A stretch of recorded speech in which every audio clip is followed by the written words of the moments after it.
சிவாய நம. இப்போ நாம் பார்க்க போகிறது சேலம் மாவட்டம் மேட்டூர் அணை என்ற ஊரில் உள்ள இந்திராநகர் என்ற பகுதியில் அமைந்துள்ள காவிரி ஆற்றங்கரையில் அமைந்துள்ள ஒரு ஜலகண்டேஸ்வரர் திருக்கோவில் என்ற ஒரு புண்ணிய தலத்தை பற்றி பார்க்கிறோம். இந்த கோவில் காவிரி ஆற்றங்கரையில், இந்திராநகர் என்ற பகுதியில் காவிரி ஆற்றங்கரையில் அமைந்துள்ளது. இந்த கோவில் உருவாகி ஒரு 6 வருடங்கள் ஆகிறது.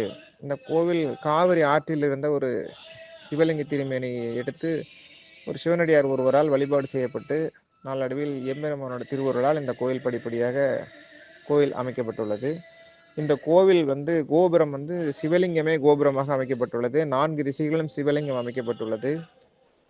இந்த கோவில் சிறப்பு வழிபாடுகள் அனைத்தும் நல்ல விதமாக ஆகம விதிப்படி, சிறிய இடத்திலே ஆகம விதிப்படி இந்த கோயில் அமைந்துள்ளது.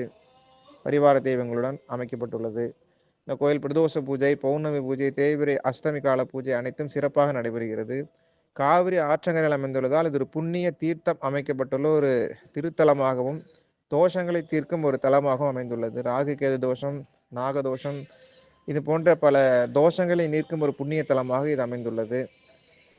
மற்றொரு சிறப்பு என்னன்னா, இந்த கோவில்ல நடு ஆற்றில் தண்ணிக்குனால காவிரி அணையிலிருந்து, மேட்டூர் அணையிலிருந்து வரக்கூடிய தண்ணிக்கு அருகில், மேட்டூர் அணைக்கு அருகிலேயே இந்த கோயிலுக்கு நேராக நடு ஆற்றில் பெரிய ஒரு பாறையின் மேல் ஒரு பீடம் அமைக்கப்பட்டு அங்கே ஒரு அற்புதமான ஒரு 5½ அடி உயரத்தில் அற்புதமான ஒரு சிவலிங்க திருமேனி பிரதிஷ்டை செய்யப்பட்டு, தமிழ்நாட்டிலே எங்கேயும் இல்லாதபடி சிவலிங்க திருமேனியிலே முக அமைப்பு உடைய மாதிரி திருமேனி அமைக்கப்பட்டுள்ளது.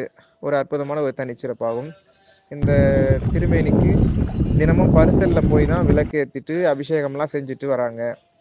இங்கே சிவராத்திரி காலங்களில் 3ஆம் ஜாமத்தில் நைட்டு 1 மணி, இரவு நேரத்தில் 1 மணிக்கு சென்று இங்கே சிறப்பான அபிஷேக பூஜைகள் அனைத்தும் சிவராத்திரி காலத்தில் நடக்குது. தினமும் பரிசலில் சென்று பூஜைகளும் அபிஷேகம் நடந்து வருகிறது. ரொம்ப ரம்யமான தோட்டத்தோடு இந்த இடம் அமைக்கப்பட்டுள்ளது. பார்க்க கண்கொள்ளா காட்சியாகவும், சுற்றியும் தண்ணீர் நடுவில் ஐயா அமைக்கப்பட்டுள்ளது. பார்க்கிறவர்கள் கண்களை கவரும் விதம், மனதிற்கு நிம்மதியை தரக்கூடிய ஒரு விதத்திலும் இந்த தலமானது அமைந்துள்ளது. வெள்ளப்பெருக்கு காலங்களில், வெள்ளப்பெருக்கு ஏற்படும் காலங்களில் மட்டும் இந்த திருமேனியானது ஒரு 3 நாள் 4 நாள் தண்ணீரில் முழுதுமாக மூழ்கி காட்சியளிக்கிறது. அதுவும் அற்புதமான ஒரு காட்சியாக இருக்கிறது.